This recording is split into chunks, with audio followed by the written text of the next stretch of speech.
Alrighty, so this video hopefully is a brief explainer of the hybrid letters. I've put a couple together that I've put out, and this one is the one on government policy, like that, like it's a legitimate thing, which it's not. So it can be used three ways. It can be a cover letter for like one of your notices. But before I do that, I will just go back up to the top here where I've got the actual crown seal here, the correct one, the imperial crown. As you can see, it's the convex rounded crown, which is meant to symbolize a system that was created where the people would choose someone, from their community to act on their behalf, to make decisions on their behalf, on the proviso that they are under full understanding that their decisions are accountable to we the people. Right? So if they make decisions that are immoral, that harm others, then they're going to come before us, and we get to decide what happens to them. That's why that's there. That system's never been in existence since Australia was even an idea, let alone before it was colonised by the British. That wasn't in existence. So just, if you still think that is, it's time to start looking at who the people who put the Constitution together. You might get a surprise. I'll probably need to do a video on that, of that fake Australian Constitution and their background, and let's just see if they were bar members or not. That might just help give you a few clues if you're still a strong advocate for it. Alright, so the usual stuff, in the field of where your name goes and the recipients. Then we're going to go to here where it can be a cover letter. For example, if you're doing a notice, it can be one of your cover letters.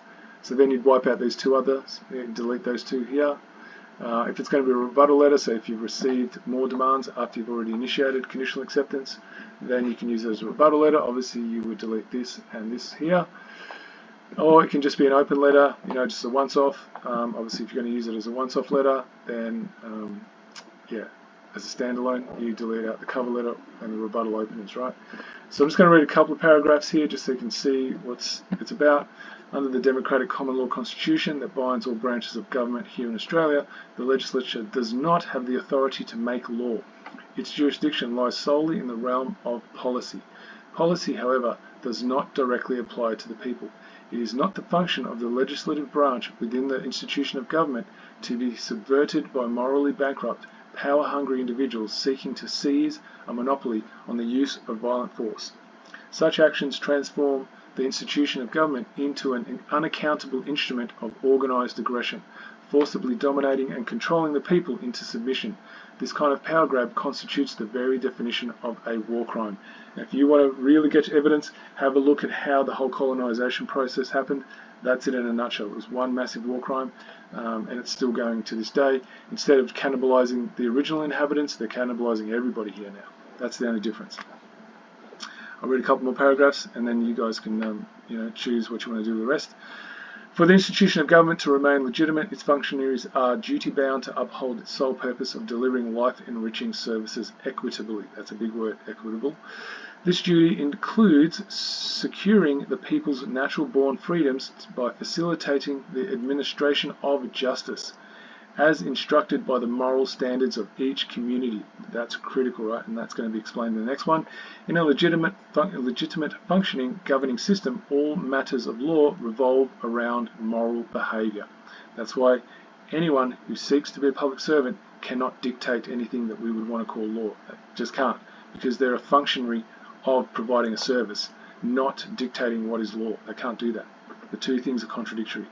That's why the power to decide on matters of law is vested exclusively in the hands of the people. So the ones who are going to be, not so much suffering, but are going to be recipients of any decisions made by those we elect to serve us, we need to have the final say, right? That's why I've got that picture of the crown up in the corner, because it represents that.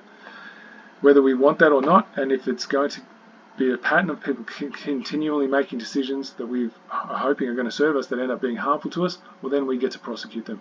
Right? Otherwise they're unaccountable. And if they're unaccountable, they'll just keep doing what they want, which is what we've always had from day one. So everyone who thinks that Australian Constitution, that act that constituted it, was legit, yes, you're missing the fundamental principle of how freedom works.